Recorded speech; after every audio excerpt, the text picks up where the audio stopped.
Monsieur, the signal service which you this morning rendered my wife and daughter. Allow me, therefore, to express my gratitude. If the Procureur du Roi thinks that the simple expression of his thanks for having saved his daughter's life confer upon me some sort of honor, I will not dispute it. I would merely remark that this honor, however estimable, is unequal to the keen satisfaction that this moment gives me. Sir, you seem geographically engaged. It is a rich study for you, who, as I hear, have visited most parts of the globe. Yes, sir. I have sought to make on the human race, taken in the mass, what you practice every day upon the individual, a psychological study. I have believed it is much easier to descend from the whole to a part than to ascend from a part to the whole.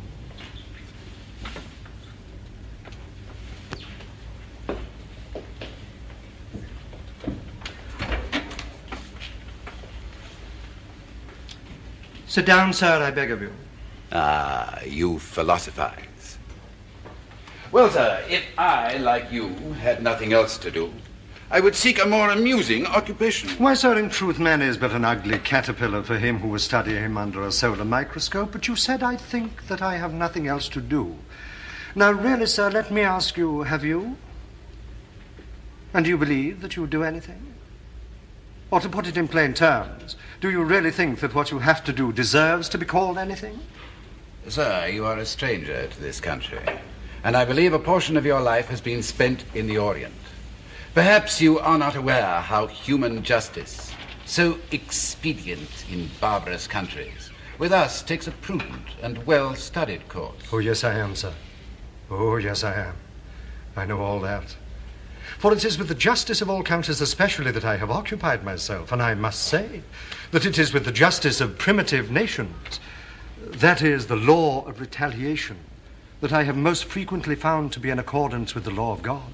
If this law were adopted, it would greatly simplify our legal code.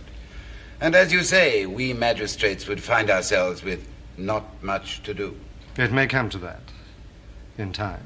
In the meantime, our laws are in full force.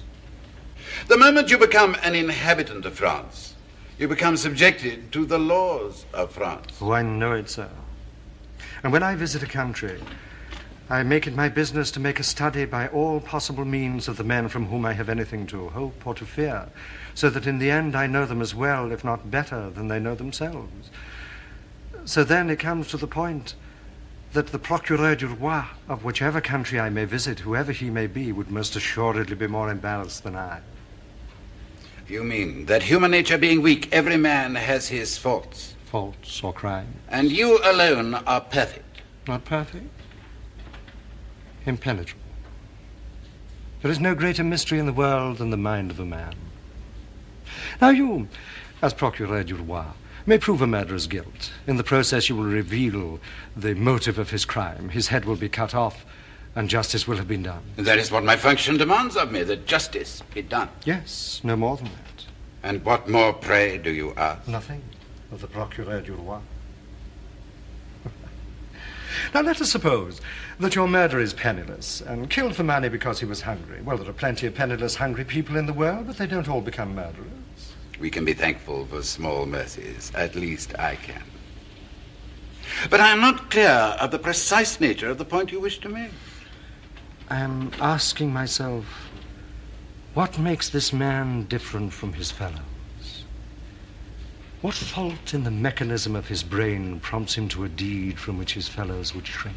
The answer is surely simple. Moral turpitude.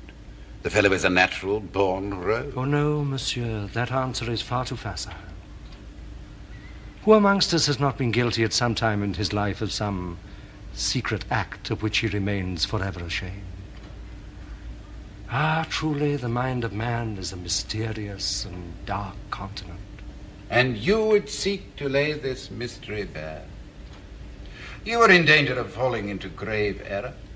You confuse man's mind with his soul. I do not believe that they are separable. Upon my word, you sacrifice greatly to pride.